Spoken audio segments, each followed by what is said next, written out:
Good morning Pilipinas and good morning world sa ating mga kabayang OFW at mga kabayan natin na nandyan sa Pilipinas. Mapagpalang araw sa ating lahat. Sana kailan tayo dyan, magandang ating gising at saka kondisyon po ang ating umaga. Mga kabayan ko, lagi ba itong i-remind sa inyo araw-araw na sana every morning mag-pray to sa ating Panginoon. Magpasalamat tayo na ngayong araw, gumising ka pa, huminga ka pa at saka napanood mo ang vlog ni Sir Ivan. Okay? Magkaragas siya makabayan para magiging blessed tayo the whole day.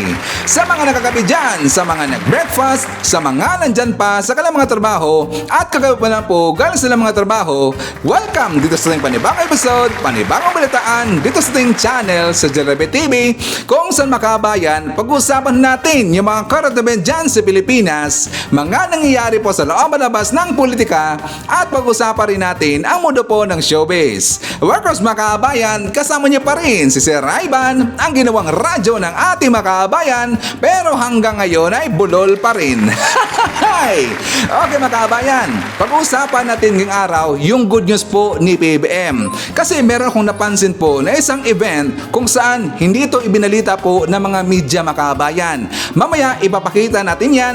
And of course pag-uusapan rin po natin itong mandato na inilabas po ng ating Defense Secretary na si BP Inday Sara kung saan ipinagbabawal na makabayan yung mga posters dyan sa loob ng mga classroom. Pinagtatanggal na makabayan. So ito po ang ating question of the day at saka babasahin ko lang makabayan. Ayon dito sa ating question, ano ang masasabi mo sa pagbabawal at pagtatanggal ng mga anunsyo at dekorasyon sa classroom? Please comment down below makabayan kasi babasahin natin yan mamaya. At saka pag-uusapan rin po natin ang update po dito kay Vice Ganda at saka kay Ayon Makabayan, showbiz tayo. Kasi nga si Vice Ganda kahapon, bumalik na siya doon sa It's Showtime, sa kanyang programa. Nag-iyakan sila doon makabayan, nagdramahan sila. Pero doon po sa bandang huli ng kanyang program, may napansin ako doon kasi nung kinausap niya na ang kanyang yung mga bata makabayan, ang sabi niya parang mukha daw na hindi na siya makikita po ni Vice Ganda sa programa. So meron siyang pahiwati makabayan. Kasi nga alam naman natin dito na ongoing po ang investigation ng MTRCB dito po sa ginawa po ni Vice Ganda at saka ni Ion doon sa incident makabayan, yung cake icing. Pero ang tagal po na inilabas ng desisyon ng MTRCB. Mukha ditong meron daw kinabahan na daw sila itong si Vice Ganda Makabayan kung ano bang ilalabas na desisyon ng MTRCB Makabayan. Maraming nagsasabi na mukhang tutuluyan na daw itong si Vice Ganda at saka si Ion na tatanggalin na sa issue time makabayan. Pag-usapan natin yan mamaya kung bakit. And of course, pag-usapan rin po natin yung mga advices po na isang grupo, na isang eco-waste coalition makabayan tungkol dito sa mga binibili natin o yung mga parents na kasi nga malapit po yung pasukan makabayan, bumibili po ating mga parents na ng mga school supplies pero meron silang babala ito makabayan. Pero maglalabas naman po si Sir Ivan ng ating reaksyon kasi may napansin na naman ako makabayan. Siyempre, magbigay rin po tayo ng mga advices. At dito rin po, napansin nyo ba na may nangyari naman po doon sa It's Showtime? It's Showtime pa rin kasi may nasabi itong si Kim Chiu Makabayan na hindi po kaaya-aya. Kaya lang dito marami nagre-react. Siyempre, todo depensa dito yung mga fans po ng It's Showtime Makabayan kasi meron lang po ditong nasabi itong si Kim Chiu. At ipapakita natin mamaya yung video makabayan. And of course, marami pang iba. Alam nyo na po si Sir Ivan. Palagi itong meron dalang bago po ng mga pasabog every time na maglalabas tayo ng mga bagong balita dito sa ating channel. Siya nga pala makabayan, gusto ko lang pong pasalamatan yung pong nabigay sa atin ng pictures, ng pangalan at saka ng address ng tourist spots sa kanilang lugar makabayan. So ang nag-send po sa atin, nag-email sa akin makabayan na may kalaki pong picture. Sabi niya, Sir Ivan, please share this picture in your YouTube channel. I am a regular viewer of yours. Keep up your good work. Ang nagpadala sa sa ating makabayan ay si Date or Dati Roger, or is it Date Roger ba? I-correct niyo po ako ha. Anyways, thank you so much po. So kung sino man ho dyan sa aking mga viewers na meron kayong mga magagandang mga tanawin or yung mga tourist spot sa inyong lugar na hindi nyo pa nakikita dito sa ating gilid, please send me a picture or pangalan ng makabayan. Pangalan lang na may kalaki po na address, i-feature natin dyan dito. Kasi gusto kong tulungan po ang ating gobyerno, ang ating Department of Tourism makabayan. Kasi nga siyempre marami itong nanonood dito. At least sa umaabot po na mga 15,000, mga 18,000 po nanonood dito, malalaman nila na meron pong magagandang mga tanawin dyan sa Pilipinas makabayan or mga magagandang tourist spots na hindi pa nila alam. Di ba? Okay?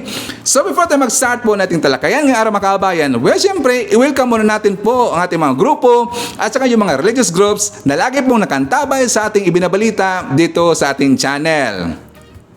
Nandyan po kasama natin ang mga membro ng The Heart of God ng Davao City. Ay, welcome po natin ang Blessed in Christ by Grace Church. Nandyan po ang Jesus the Restorer Church International na pinangunahan ni BP Nes Marcaida. Nandyan po kasama natin ang Jesus is Lord. Hi to all the members of Born Again Christian Vineyard Ministry Church. Nandyan po ang Word of Life San Jose del Monte, Bulacan na pinangunahan ni Pastor Ronald Inabe. Hi to all the members of Jesus Reigns Community Church of Toronto, Ontario, Canada. Nandyan rin po ang Kingdom of Jesus Christ, the name above every name. At syempre, i-welcome po natin ang Door of Faith Church. At syempre makabayan, huwag din kakalimutan, kukumustahin natin ating mga pinalangga po ng mga legends, ang ating mga senior citizen. Hello po, kumusta? Kumusta? I'm hoping po na sa maayos kayo na kalagayan. Kukumusta rin natin makabayan ang mga pinalangga natin ng mga Marcos Loyalist. At syempre nandyan po ang mga kabayan nating mga DDS all over the world. How are you mga kabayan? Lalong-lalo na maraming salamat po sa Unity Team supporters. And of course, thank you sa ating mga returning viewers, mga solid supporters ito ni Sir Ivan, mga suki dito sa ating channel. Thank you so much. And saka, thank you so much sa mga viewers na hindi po nag-skip ng ating mga commercials. Sana kayo ng lahat mga kabayan kasi dyan po nabubuhay ang ating channel sa panonood ninyo ng ating mga commercials. At saka thank you po. At saka i-welcome natin ang ating mga new subscribers, mga bagong pasok dito sa ating channel. Welcome to the family. And thank you po for appreciating our channel. So, kumusta ang lahat mga kabayan? I missed you already. Anyways, siya nga pala, unahin muna natin ibalita mga kabayan yung good news po na ibig kong sabihin kung saan hindi natin nakita po sa mga media. Good news ni PB mga kabayan at sa good news sa mamayang Pilipino. Let's watch this. Isang napakagandang balita. Sunod-sunod na proyekto ng ating Pangulong Bongbong Marcos pagkatapos ng groundbreaking ng pabahay sa Bulacan. 315 milyong budget na ospital itatayo sa Belmonte, Bulacan. Mga anti-Marcos, tiyak na iiyak na naman. Pangulong Bongbong Marcos hindi na nga nagpatumpik-tumpik pa. Pagkatapos ng groundbreaking ng pabahay sa Bulacan, 315 milyong budget na ospital sa Bulacan, sisimulan na. Ang proyektong ito ni Pangulong Bongbong Marcos ay isang maternity and child hospital dito sa San Jose Belmonte, Bulacan, kung saan ito'y tatawaging St. Bernadette Maternity and Child Hospital. Ang level 1 at 3 palapag na ospital ay magkakaroon ng 65-bed capacity na sumasaklaw sa kabuuang 3,794 square kilometro ground area. Kumpleto sa operating room, recovery room, maternity at isolation facility, clinical laboratory, imaging facility at pharmacy. Ang konstruksyon ng ospital ay sasailalim sa Phase 2 sa 2024 na tinatayang nasa 75 milyon at karagdagang 250 milyon ang kailangan para ganap ng pagtatapos ng pangunahing gusali na nakatarget na matapos sa 2025. At noon ngang April 19, 2023, ay opisyal nang sisimulan ang pagpapatayo ng ospital na pinangunahan ni Pangulong Bongbong Marcos. Sa groundbreaking ng St. Bernadette Mother and Child Hospital ay sinabi ng mahal na Pangulo, ito po ay isang patunay sa dedikasyon ng ating pamahalaan na pangalagaan ang karapatan ng lahat, lalo na ang kababaihan at ang ating kabataan, sa pamamagitan ng sapat at abot-kayang serbisyong pangkalusugan. Sa pamamagitan ng isang community hospital, mapapalapit natin ang pangunahing serbisyong medikal sa mga residente at mapapabilis ang pagtugon at paggamot sa panahon ng pangangailangan. Dagdag pa niya, nagkaisa tayo sa paniniwala na obligasyon ng pamahalaan na alagaan ang kalusugan ng kanyang mamamayan upang panatilihin silang malakas at handang kumayod para maitaguyod ang mga sarili at ang kanilang pamilya at para sa masiglang pagtakbo ng ating ekonomiya. End quote. Hinimok nga ni Pangulong Ferdinand R. Marcos Jr. ang Department of Health at ang lokal na pamahalaan ng San Jose del Monte, Bulacan na magtulungan ng mahigpit sa pagtiyak ng kalidad at napapanahong pagkumpleto ng St. Bernadette Mother and Child Hospital. Ang proyektong ito ay isang patunay na ang Pangulong Bongbong Marcos ay may tunay na malasakit sa bawat pamilyang Pilipino. Samantala, hindi naman mapigilan ng marami sa ating mga kababayan na magbigay ng kanilang hinaing at komento sa mundo ng social media. At ayon pa sa kanila, iyan ang presidente natin na tinaguriang weak leader. Ang mga pinaggagawa niya ngayon ay sampal sa taong nagsabing weak leader siya. Dahil kitang-kita natin ang mga pinaggagawa, continuous pabahay program, build better more infrastructures program, continuous drug information campaign program, Philippine Healthcare Program, upgrade of educational system of our country, continuous enhancement of military equipments, and many more. Ito ang tunay na presidente. May malasakit sa bawat Pilipino. Gaya siya ng kanyang ama na ang hangarin maganda ang pamumuhay ng bawat pamilyang Pilipino. Mabuhay ka, PBBM! Kung katulad lang sana kay Pangulong Bongbong Marcos ang mga nakaraang president, matagal na tayong tinitingala ng ibang bansa, meaning maunlad na tayo. Pinagmamalaki kong ipaalam sa inyo na isa sa pasilidad na ito sa mga proyektong pagkakaunlaran ng ating administrasyon, alinsunod sa ating Philippine Health Facility Development Plan. Sa pamamagitan ng isang community hospital, mapapalapit natin ang pangunahing serbisyong medikal sa mga residente at mapapabilis ang pagtugon at paggamot sa panahon ng pangangailangan. Kaya naman, hinihimok ko ang Department of Health at ang lokal na pamahalaan ng San Jose del Monte na magtulungan upang matiyak na may tatayo ang ospital na ito sa itinakdang panahon at itinakdang kalidad.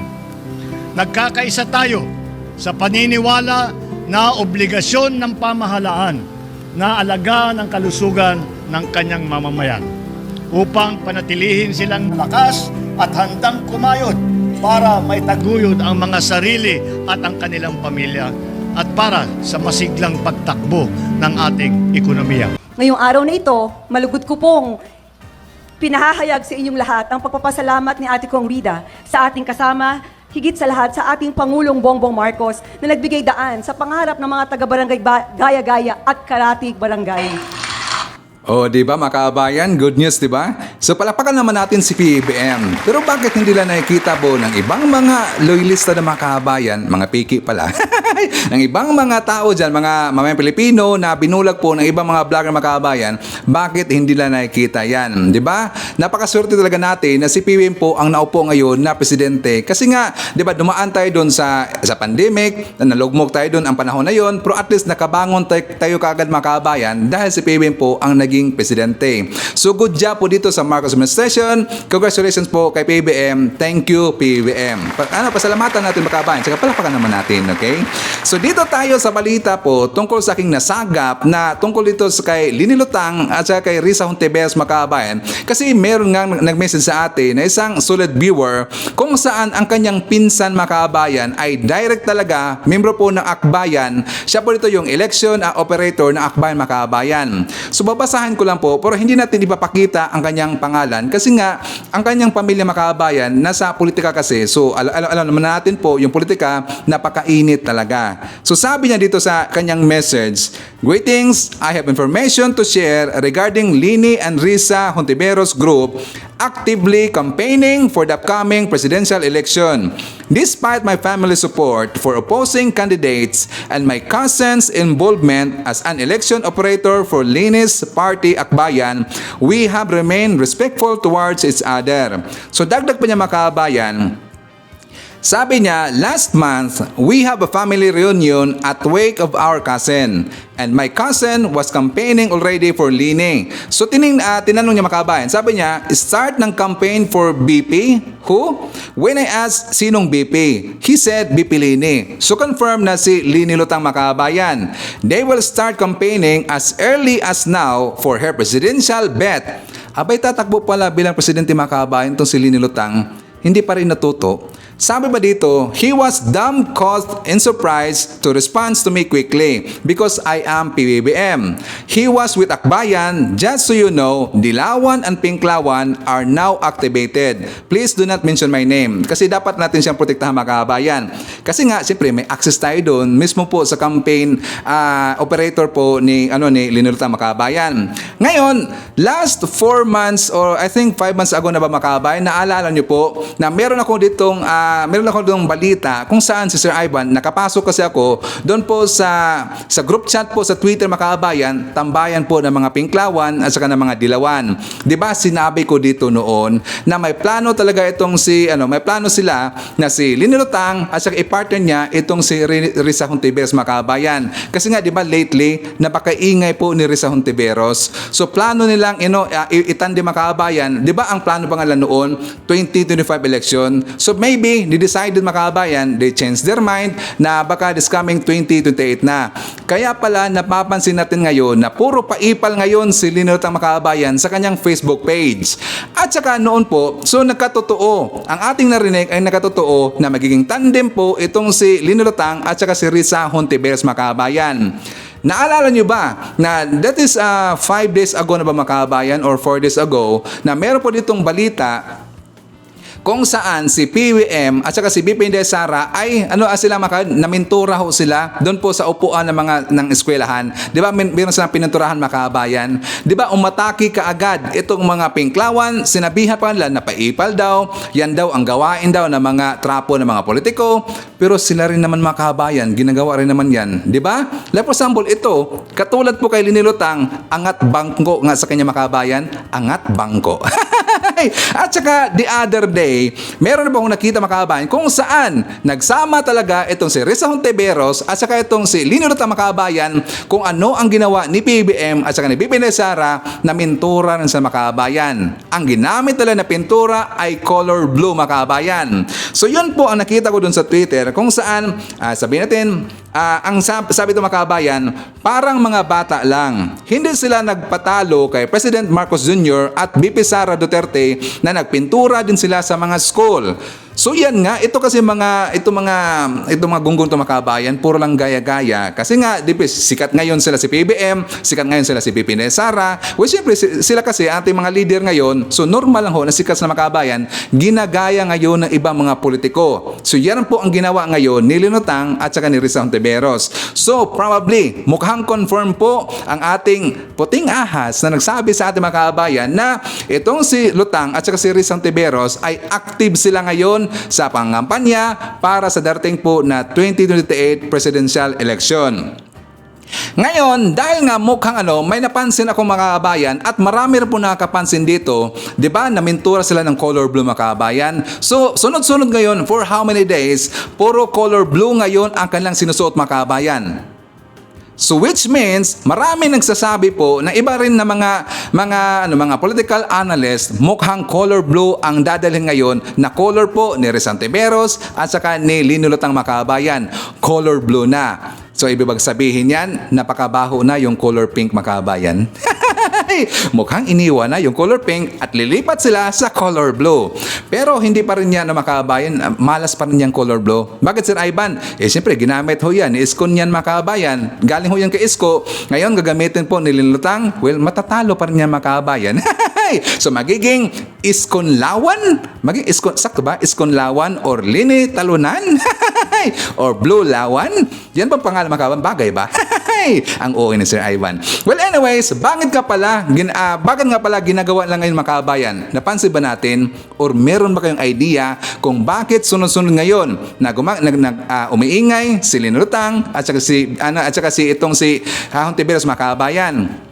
Kasi nga ang basa ko dito kung bakit lagi niyang ginagawa lang ngayon, until now, ginagawa lang mga kabayan, nagpapaipa na sila doon sa kanilang Facebook dahil nagbabakasakalin sila kasi di ba magkaroon po ng survey. So ang itong early survey na to gagawin nila kasi siyempre baka i-commission nila yung mga survey firm mga kabayan at saka i-test nila kung ang kanilang mga kaalyado botong-boto ba sila na itong si Lini Lutang ang magiging presidente mga kabayan.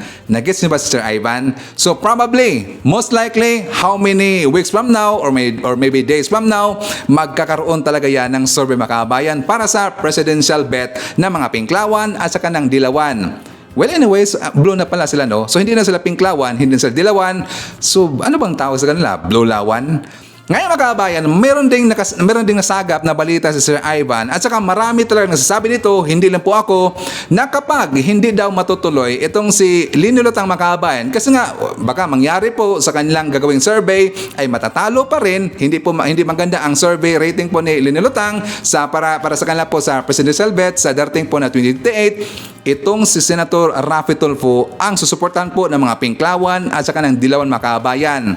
Yan po ang lumalabas ngayon na mga sabi-sabi. Pero anyways, malayo pa naman yun. So marami pa pong mangyayari mga kabayan. Marami pong mga changes na mga mangyayari. Pero itong dalawan to, parang bata talaga eh. Sunusunuran lang po. Pero may natawa ko doon sa pictures mga kabayan kung saan pinost ito ng ating mga kawapo ng mga Marcos supporter kasi nga sabi dito ni Makmak, sabi niya, there's a big difference between symbolism and ipal moves. While the legit BP points out through a video that there will be a newly painted chairs come school opening. So ang ibig sabihin, yun po si BP ni Sara Makabayan. The not so legit one, si Lini Lutang Makabayan, paints to prove that if a picture paints 1,000 words, then why I can't paint you? Totoo naman talaga eh. Tsaka kasi kung napapansin niyo mga kabayan, ihambing ho natin yung dalawang picture na yan. Mas bagay po na pipunturahan po ni PBBM at saka ni BP Sara ang mga bangko, ang mga upuan. Kasi nga, di ba, mayroong bandal mga kabayan, binandalan po sa likod. So normal lang po talaga na pipunturahan yan. At sakto lang ang ginawa po ni PBBM at saka ni BP Sara. Pero itong si Lini Lutang mga kabayan, hindi pa naman sira po yung sa mga wall, bakit niya pininturahan. Kaya nga sinabi dito ni Makmak that sabi niya, paints to prove that if a picture paints 1,000 words, then why can't I paint you? Mukhang kanta yun eh. So anyways, wala pa rin niya si Lutang Makabayan, matatalo pa rin yan eh, walang kwenta. So ang ating bantay-bantayan dito, most likely, malaking posibilidad, baka si Senator Raffy Tulfo dito ang makaatbang po dito ni BP Sara Makabayan sa darating po na 2028. So okay mga kawan, jump naman tayo sa ating next na topic. Dito tayo pag-usapan natin po yung mandato ni BP Sara kung saan ipinagbabawal niya dito yung mga nakalagay po ng mga posters dyan sa loob ng mga classroom. So for more details, let's watch this. Bawal nang magdikit ng mga posters sa mga classroom. Mismong si Vice President Education Secretary Sara Duterte ang nagbaklas niyan sa ilang eskwelahan. Nasa frontline ng balitang yan si Mon Gualvez. Mismong picture na nakapaskil sa classroom sa isang paaralan sa Davao del Sur ang binaklas ni Vice President at Deputy Secretary Sara Duterte. Kasabay yan ng Brigada Eskwela kahapon. Tinanggal din niya iba pa mga nakadikit na learning materials. Nagpaalala si VP Sara sa mga guro tungkol sa DepEd Order No. 21 o ang Brigada Eskwela Implementing Guidelines na dapat tiyaking malinis at walang mga dekorasyon, tarpaulin o mga posters ang mga silid-aralan. Dapat yung mga classrooms natin are free from clutter. So alisin yung mga decoration, mga nakadikit, kung ano yung mga nakasulat, lahat yon. Dapat malinis ang ating classrooms so that ang attention ng ating mga estudyante ay nandoon sa teacher sa harap or doon sa libro or sa ginagawa nila. Bawal na rin ang mga donation drive ngayong Brigada Eskwela. Gaya ng ginawang piso para sa Brigada Drive sa Mangin Tebeng Elementary School sa Pangasinan kung saan humihingi ng mga donasyon ng mga guro. Maganda ang layunin pero labag ito sa DepEd Memorandum No. 47 of 2022. Sa ilalim nito ay pinagbabawal ang panghihingi ng tulong ng mga guro, puwera na lang kung ang tulong ay galing mismo sa DepEd. Hindi po pinapayagan ang pagsusolicit ng teachers. Kumbaga, school po ang maghahanap ng mga partners niya para maging katuwang po para sa brigada eskwela kung ano po ang mga pangangailangan sa school. Depensa naman ng mga guro, ang donation drive ang isa sa mga nakikita nilang paraan para ayusin ang mga sirang classroom. Hindi naman lahat ng teachers ay may kaya. Kaya nga sila nag-apply sa public school para medyo malaki-laki. Yun nga lang, dahil nga din sa expenses ngayon, mas tumataas. Hindi po tumataas ang mga bilihin, hindi nga lang po tumataas ang sahod ng teachers. Real talk po yan. Wala pang pahayag ang DepEd Region 1 kung ipapatawag ang mga guro ng Mangintebeng Elementary School. Apela ng DepEd sa mga public school sa kagawaran lumapit para sa anumang pangangailangan ng kanilang paaralan. Okay, so babalikan natin yung ating question for the day mga kababayan. Kung saan, di ba ang tanong ko doon, ano ang masasabi mo sa pagbabawal at pagtatanggal ng mga anunsyo at dekorasyon sa classroom? Ngayon, meron akong nakita po na isang post mga kababayan kung saan meron pong concerned citizen or isang teacher po na napalabas po ng kanyang hinanaing tungkol dito sa issue na to. Sabi dito, tinanong ko ate ko, elementary teacher siya, kung anong masasabi niya sa bagong memo ng DepEd. Medyo inis siya. Kasi as in, pinapatanggal pala lahat ng mga nakadikit, so yung mga pinagbaklasan daw, need i-repaint. So parang habol oras din. At ang boring daw ng classrooms kapag walang design. Hindi naman boring tingnan mga kababayan, maganda nga neat tingnan. Para sa akin, neat tingnan mga kababayan. Pero sabi ko naman sa kanya, pabor yon sa kanila. Una, bawas stress, pagod, kasi parang kada school year, need nila mag-isip ng design para sa classrooms nila. Pangalawa, bawas gastos. Yes, agree na agree ako doon. Isa pa, may decor man o wala, matuto ang mga estudyante kung talagang nag-aaral silang mabuti o nakikinig sila sa mga guro nila. So dagdag pa dito, nandun na tayo sa malaki ang tulong ng mga visual aid sa mga bata. Pero hindi lang naman sila sa eskwelahan pwede matuto. I mean, kung sa tingin ng mga parents na mas madali makapick up ang anak nila kapag visual aids, learning materials, edi sa kwarto ng bata sila magpaskil. Sa akin lang ha, parang ang liit o dumiting na ng classrooms kapag ang daming abobot na nakatikit sa pader. Okay nang wala, mas maaliwalas tingnan. Higit sa lahat, ang focus ng bata kapag klase ay nasa guro lang. Hindi sa kung ano-anong nakapaskil sa pader. Well, agree ako doon sa sinabi po ng netizen na makabayan kung saan agree ako na wala pong mga posters na nakalagay sa mga paligid po ng classrooms. Kasi like for example, yung mga bata, yung grade 1, grade 2, grade 3, kasi kapag maboring sila sa mga teachers makabayan, honestly, aminin natin, meron talaga pong teacher na maboring tayo.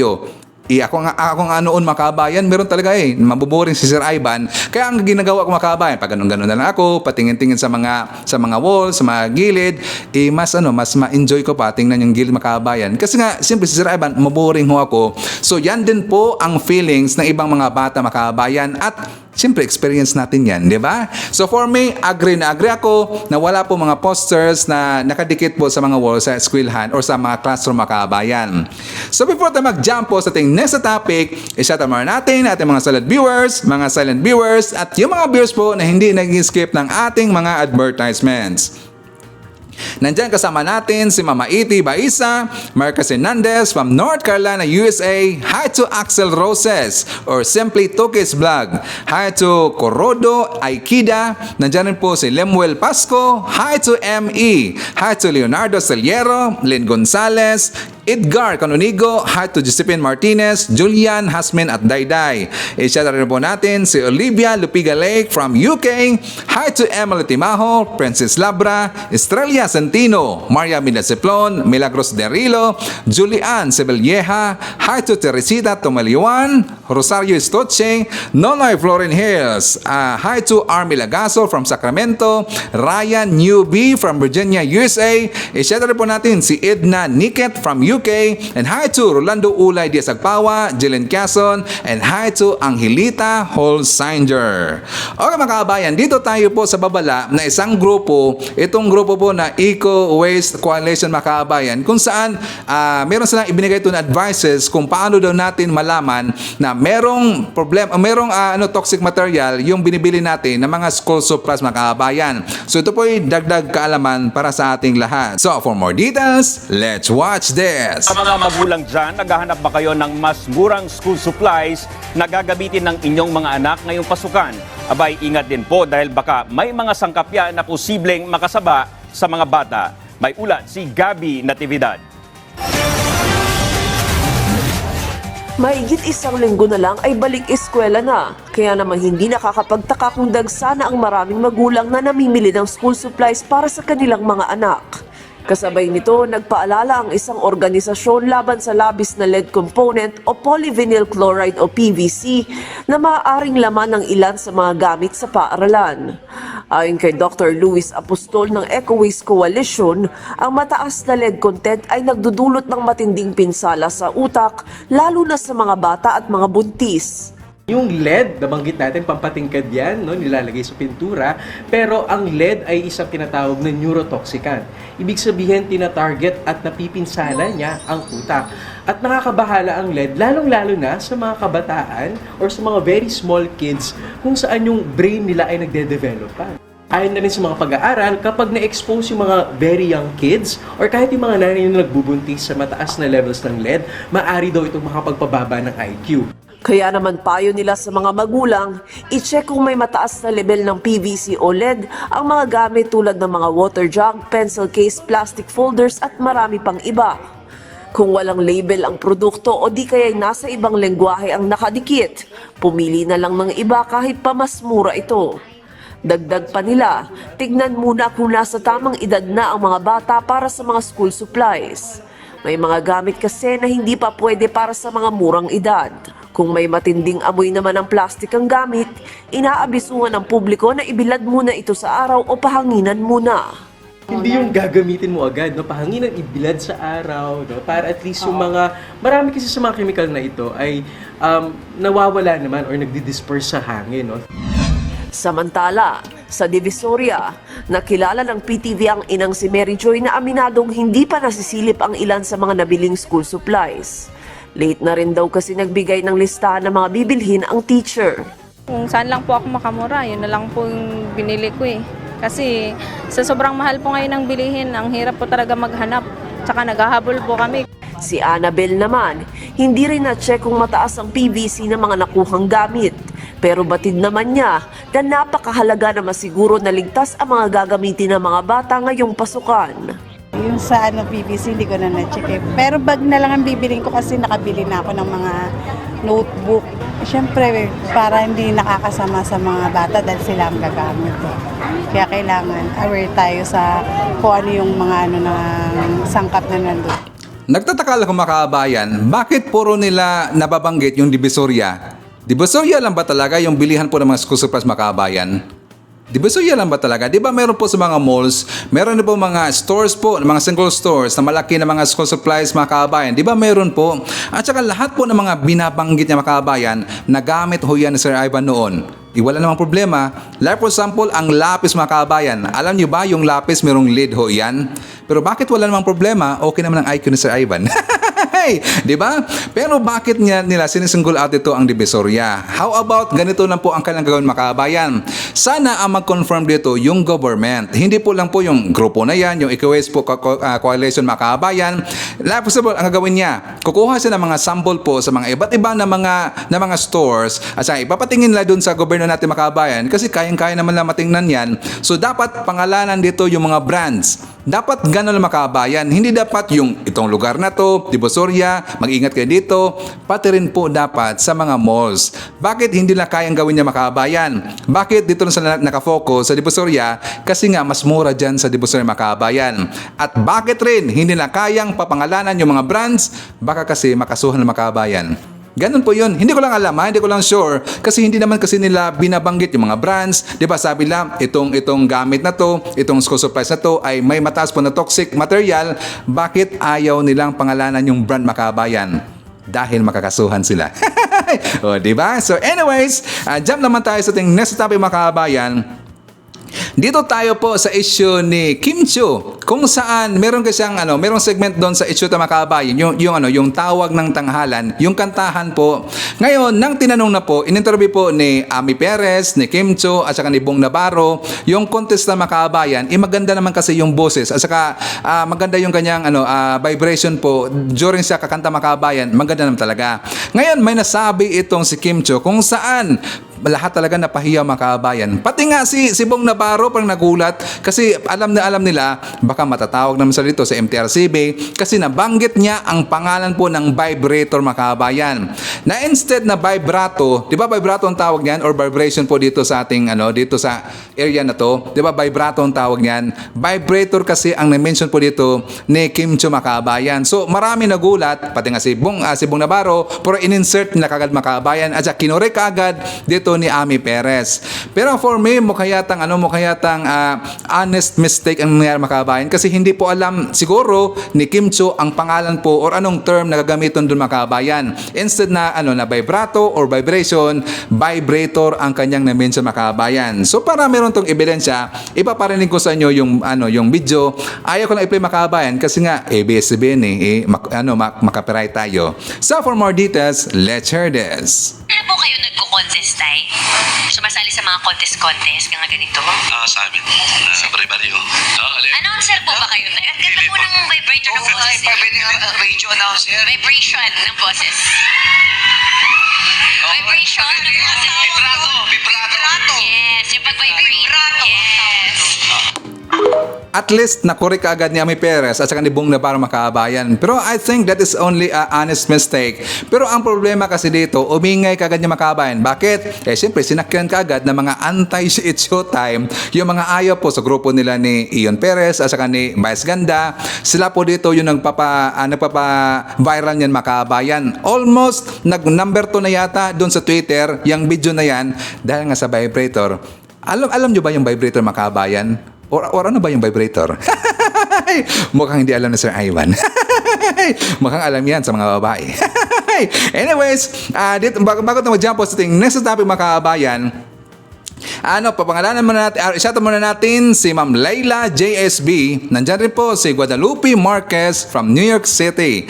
Hi to Heidi Hular Sato. Hi to Teresita Bihasa. Nandyan rin po si Neil Gerline Jericho Bayani Tipotibias. At saka si Bayani Pitobias. At saka nandyan rin po si Shane Sibal. Hi to Rose Guevara. And advance happy 17th birthday Micaela Luis this coming August 21. That's nandyan po sa Los Baños, Laguna. And again, happy 17th birthday, Micaela Luis. Shout out also kay Laura Alensonorin from Romeo Alensonorin. Belated happy birthday kay Tatay Jack Ferds of Tatay Jack Ferds Vlog. Ay siya nga pala, Tatay, kamusta po? Magaling rin po yan na bibim vlogger mga kabayan. Yan po si Tatay Jack Ferds. Hala po, belated happy birthday. Hi to Norma Iturriaga from London, UK. Isa po natin si Henry Idon. Nandiyan po si Adol Rafiq Lopez from Jeddah KSA. Hi to Revelina Rolian, Erwin Sinorin, Ralis Carlinga from Marikina, and hi to Dory Feliciano ng Malolos, Bulacan. Isahin lang mga kabayan. Nandiyan po si Banjalan Milbar from Carin, Misamis Occidental, Erson Tismo Vlog, and nandiyan po si Tony Velliar from Cavite City. Okay, dito na tayo po sa issue ni Vice Ganda at saka ni Ion Perez mga kabayan, kung saan nagkaroon sila ito ng dramahan sa pagpasok or pagbalik po ni Vice Ganda sa programa sa It's Showtime. Naiyakan sila doon at saka meron siyang nabitawan na salita mga kabayan kung saan parang hindi na doon sila makikita doon sa programa si Vice Ganda at saka si Ion Perez. Meron siyang nasalita na bitawan mga kabayan. So ano nga ba talaga ang nangyari ngayon or ano ba ang status ngayon sa estado ngayon ni Ion Perez at saka ni Vice Ganda sa kaso nila doon sa MTRCB mga kabayan. So for more details, let's watch this. Kay Vice Ganda at saka kay Ion Perez. Oo. Dahil siyempre ito, para bang siguro inaantay na lang nila kung kung ano ang magiging desisyon ng MTRCB. Alam mo yan, parang Tungkol- Damocles sword na nakapatong sa kanilang ulo. Hinihintay na lang nila yung pagbagsak. Yun ang tawag nila Damocles sword. Anytime. Oo. Kasi gano'n naman yan pagka, di ba, pagka may ginawa kang kasalanan, o mali man o tama, pagka may nagreklamo, siyempre nag-aantay ka, ano kaya ang magiging resulta nito? Ano kaya ang magiging hikahinat na nito ng mga investigasyon tungkol sa atin? Kaya alam mo yung dalawa, parang tingin ko, stress silang dalawa. Sobrang stressed. Oo, totoo. Kaya dapat sa kanila, ako sa kanila, hindi man sabihin ng pangunahan ko, di ibig sabihin talagang, para hindi sila may stress. Kasi naman pagka pumunta sila ng abroad, lalo may stress ka kasi iniisip mo pa rin no? Oo, kahit saan ka magpunta, pag may problema, kasabay mo. Kasi ang gagawin mo, pagka sa abroad ka, tatawag ka pa rin doon sa, hoy, ano na nangyari doon? Ganun May na raw resulta ang na ba?" nangyayari ngayon. Ayon sa mga tagaloob mismo, ano na sila ngayon parang paranoid. May paranoia po na lumulutang ngayon sa pagitan ni na Vice Ganda at Ayon Perez at ng mismong produksyon. Kasi nagtatanungan sila kung anong kauuwian nitong investigasyon ng MTRCB na anytime may darating na paghusga, hindi lang nila alam kung paano at ano. Yun. Kahit naman tayo, di ba, Nay? Bakit, iisipin mo, bakit ang tagal? Bakit ang tagal? Kung ano, baka di ba iisipin Pero mo? masusi kasi talaga, Romel At saka, iisipin may natin, legal kasi mabigat siguro ito. Kaya bakit matagal i-release? Kasi isipin mo na yung pagdadaanan, monitoring team, adjudication, legal, tapos mag-uusapan lahat at saka pa lamang magkakaroon ng pinal na resulta yung investigasyon. May isang grupo doon na talagang alam naman natin, yung para sa mga bata. Yan ang mabigat.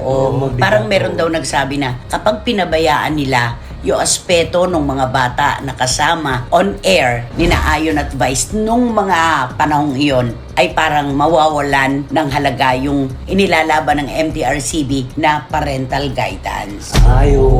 Yung PG. Diba? Alam mo, ang tinatanong ko lang kay Vice at saka kay Ayon, bakit nung nangyari yun, di ba katulad yung ginawa ni Wally Bayola, pagkatapos yun, humingi siya ng paumanan, public apology siya. Pero ito yung si Vice at si Ayon, wala. Hindi man lang sila naghumingi. Parang nga nasanay sila kasi dun sa dati kasi napasaway na sila. Binibigyan sila talaga ng mga paalala.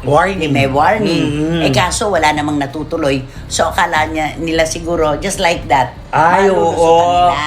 They can get away with it. Parang gano'n. At saka sa lumalabas sa kwento na parang pinanindigan nila na konti lang pagkakamali nila. Although wala naman silang sinabi na tama yung aktuasyon ng pagkain ng icing na may parang imbitasyon sa isang mainit na pagniniig, sabihin na natin. Hindi naman nila sinabi yon, pero alam nila sa kanilang sarili na bilang mga responsableng hosts ng programa, hindi nila dapat yon ginawa. Yun. Tama. Pero kung ako sa kanilang dalawa, bakit hindi sila humingi ng...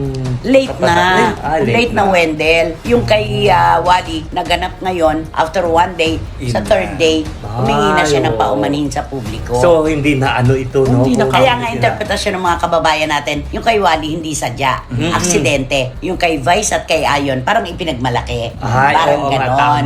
Parang ganon ang kanilang, di ba, opinion. Ang hirap na malalim ito, pero aabangan talaga natin ito kung anong verdict. Alam mo, ang problema, lalo na yung kapag ganyan, na pinasukan na yan ng mga legalidad, no? Meron na talagang hindi naman ganun kasimple itong pinagtatalunan sa loob ng MTRCB. Sandamak makamiyembro. Diba? Ang dami-daming... At saka may mga PhD ba? May mga doktor. May mga lawyer. Mahirap ito. So, alam po nila yon na talagang aabot ito sa sukdulan. Kaya lang, hindi natin alam kung ano ang magaganap. At ang problema, pag tinakasan natin, makikita mo, mas mabilis pang tumakbo ang problema kaysa sa iyo palapit. Kahit saan ka pumunta, ang problemang ganyan, kaakibat mo, katabi mo. Sisunod at sisunod. At saka ito para sa MTRCB, kapag hindi nabigyan ito ng kaukulang parusa o punishment, lalong mauulit to ng mauulit at dadami ang gagawa nito. At naghihintay ang bayan sa kung ano ang kanilang magiging paghusga dito sa kwentong ito. Ito yung magiging barometer barometro to. Kailangan talagang ibigay yung nararapat, ganon. At saka para mag-ingat din yung ibang mga show, mga noon-time show, na ibig sabihin, ganun pala. Kasi parang nung una, parang binabaliwala yung MTRCB, di ba?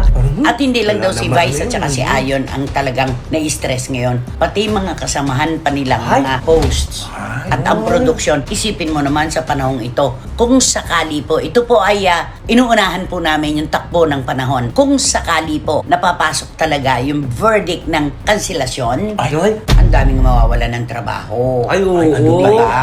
Nakakalungkot no, wala nang prangkisa, wala pang trabaho. Napakaraming nangangailangan ng trabaho sa mga panahong ito. Kaya sana naman po ay wag umabot dun sa talagang magiging malawak yung epekto, 'di ba? Kung may hihingin sa kanila, kunwari ito talaga ang karapat dapat na gawin, ibigay na nila 'yon. Oo. 'Di ba? Tama. Bilang pagtanggap sa kanilang pagkakamali. 'Di ba? Oo. At kung ano yan, malalaman natin yan sa mga ilang masang susunod pang mga panahon. Palagay ko, papalapit na tayo. Papalapit na tayo. Kasi nagsasalita tayo ngayon, uusad ang araw. Papalapit na po tayo doon sa punto na kailangan na talagang bumagsak ang kamay na bakal. Gamon At yun. saka kailangan ano na talaga ng MTRCB yan. Kasi di ba, para pag inano na, baliwalain na naman sila, di ba? Ganun naman palagi yan nangyayari. MTRCB lang yan. Di na ganun, di ba? Laging ginaganon. Kita mo sila, dami-dami na pala nila natanggap na mga warning. notice, mga warning. Hindi nila pinapansin. Di ba may kwento? Doon daw sa isang ilog, ay may nakapaskel. Bawal maligo. Ay, oo. May buhaya. Sige, liguan ng liguan. Liguan ng liguan. Wala natatakot. May nakapaskel na ganyan nung nahuli buhaya. Pwede nang maligo. Namatay na ang buhaya. Wala namang may gustong maligo. Ganun di ba? Kung minsan ganun po tayo talaga, lahatin na natin, tayong lahat. Hanggat wala po tayong nakikita at nasasaksihan na talagang minaganap. Saka lang tayo matututo. Yung tawiran, ano nakalagay? Ay, oo. Bawal tumawid, nakamamatay. Tawiran pa rin ang tawiran, di ba? Oo. O pinalitan, yung ano nakalagay. Ayaw na nila tumawid. Ano ba yung sinabi? Ay, pwede na po kayo tumawid dito, pero ang ginawa ganun ba yun? Nalito na siya. Bawal tumawid, nakamamatay. Merong isang gabi, pinalitan yata na. Pwede nang tumawid, marami nang namatay. Walang gustong tumawid. Ganun po ginagawa lang po namin komedya. Pero kadalasan ganyan po tayo. At wala tayong nakikita na eksaktong ehemplo ng dapat ay paniwalaan natin. Hindi tayo nadadala. Meron kasi mga Pilipino, hindi lahat, na mapanghamon. Ay, diba? oo. Mapanghamon yung Sige sige nga. Eto na. Katulad niyan, ito na example, di ba? Ang daming warning, pinadala sila ng warning, pero madedma sila Kaya hindi nila maano rin ang MTRCB kasi ang dami ng warning. At saka ito ay isang magiging, sabi ko nga sa'yo, barometer to di ba? Na kapag kami naganap dito na hindi natin inaasahan at ng iba pang mga programa, sila'y laging mababanggit. Kita nyo noon ang nangyari sa ganito ang nangyari, di ba? Yun. Kaya tingnan po natin kung ano talaga ang kahihinatnan nitong kontrobersiyang ito na ngayon ay nagbibigay na po talaga ng sleepless nights sa lahat ng mga tao na sangkot sa usapin, di ba? So kung matatanggal na dito si Vice Ganda Makabayan, mukhang si Bitoy dito. Si Bitoy po ang papalit dito kay Vice. Kasi nakita ko nga Makabayan ilang araw na, nakikita natin si Bitoy doon sa It's Showtime nung wala po si Vice Ganda. So probably kung matatanggal na tuluyan itong si Vice, si Bitoy ang papalit dito kay Vice Ganda Makabayan. Anyways, yan po yung mga nakalap na mga balita ngayong araw. Kung nakaabot ka po sa portion na to, sana nakapag-like na ho tayo. Libre po ang mag-share. Libre din ang subscribe. Again, maraming salamat po sa mga viewers na hindi nag-skip ng ating mga commercials. Thank you so much. So before natin tapusin ating programa ngayong araw Makabayan, sana sabayan nyo si Sir Ivan para sa ating live messaging prayer. Dear Heavenly Father, as I wake to a new day, I offer gratitude for the blessings in my life. Please fill my heart with hope and my mind with clarity. Guide my steps and actions that I may live with purpose and make a positive difference. Grant me patience in difficulties and joy in simple moments. May your light shine through me today, touching those I encounter. In your name, I pray. Amen. So maraming salamat mga kabayan, and I hope to see you again on my next video. Ang aking pangarap para sa ating bansa ay ipagkaisa muli ang sambayanang Pilipino. Ipagpatuloy natin ang ating nasimulan ngayon. Nang sa ganun, ang Pilipinas ay pararatingin natin hindi sa ating pinanggalingan, kung hindi ay papasikatin pa natin ang ating mahal na Pilipinas. Para tayo ay haharap sa buong mundo at sasabihin muli natin at isisigaw natin sa kanilang lahat, ako ay Pilipino, taas noo kahit kanino.